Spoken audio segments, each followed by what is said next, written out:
Aloha! I'm Stan Cox II, professional portrait photographer and your photo coach. There's a lot of good reasons for having a portrait, a headshot portrait of yourself. You can use them for your business cards, you can use them for your Facebook, you can use them for submitting applications or resumes for when you're looking for a job. So, in fact, I need a new headshot for myself, so I thought, well, let's go ahead and make a headshot today. You're going to need a few things.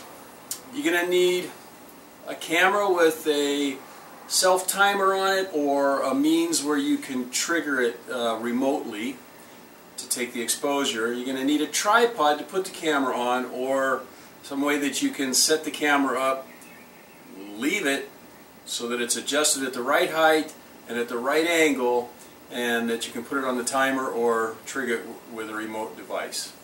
You're going to need some lights. Showing you a few other projects where we use flash units or speed lights, and that's what we're going to use today. So, let's make a headshot. Something else I left out, you're going to need a background of some kind. Here I'm using a 3-panel shoji door. And you can see the setup that I've got here. I've got my camera on a tripod. I've got a flash unit right next to it at the same level as the lens. I'm using this particular area, my work area and laundry room, to show you that you can do this in any place. Any place you got room to set up a camera and a couple of lights.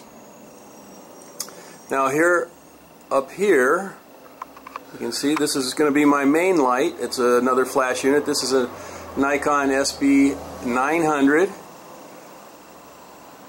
This unit is a Nikon SB600. And I'm using a DSLR, which is a Nikon D300. And you can also see that I've got a little bar stool set up in front of the shoji doors. That's where I'm going to position myself. And I've got my key light up here, which is at a 45-degree angle away from the camera and to the camera left. And then I've got my fill light right next to the camera at the lens height. The fill light is set at f2.8. My key light is set at f4. So it's going to give me approximately a 3-to-1 ratio on the lighting, and we should come out with a pretty nice overall look for the portrait. And so, with my fill light set at f2.8 and my key light set at f4, I set my camera to expose the image at f5.6, and I think I had it at 1/125th of a second. And both of my lights I had set to 35mm degree of spread, so it was a nice soft overlapping of the light. Another thing that you'll want to do is you want to set your camera on manual focus, and then focus on an area that's going to be equal to the plane of your face. So what I did was, with the camera on the tripod, I set it on manual focus. I focused on the very front edge of the bar stool, because that's about the same plane as where my face was going to be. And then of course I had to adjust it so that I had the enough in the viewfinder where when I go back and sit down, it's going to get from the top of my head and a little bit above to just about here.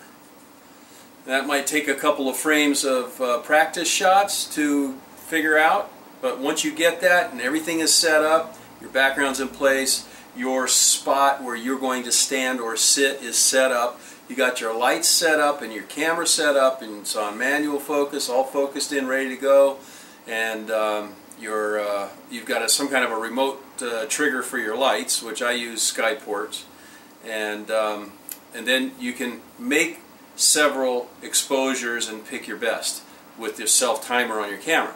Now, of course, if you're be using this for your business card or for resume or applications that you're going to do online, because everything is online anymore. You know, brush your hair, fix your makeup, wax your mustache, whatever you got to do, but make yourself look as good as you can make yourself look. Okay? Because you want a nice headshot out of this, right? So also you're going to take several exposures and pick the best one to use for your whatever you're going to use it for. Okay, so this is the image that I got in camera, the one that I like the best.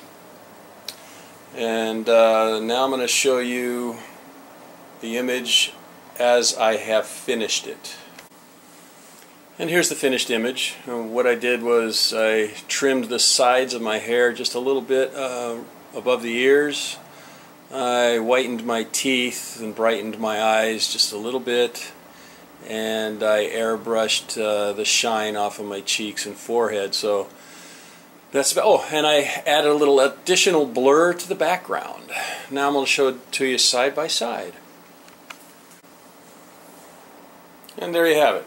There's not a ton of difference between the two. Just slight little enhancements that you know, make a better impression when you're going to print them or put them on your Facebook page or whatever. Let me zoom in a little bit here.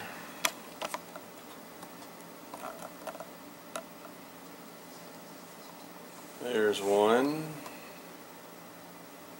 Before editing, or imaging I should say. And there it is with a little enhancements done. So I hope this has been helpful. Hope you get a lot out of it. Hope you can make some nice headshots for yourself. Your photo coach, signing off. Aloha.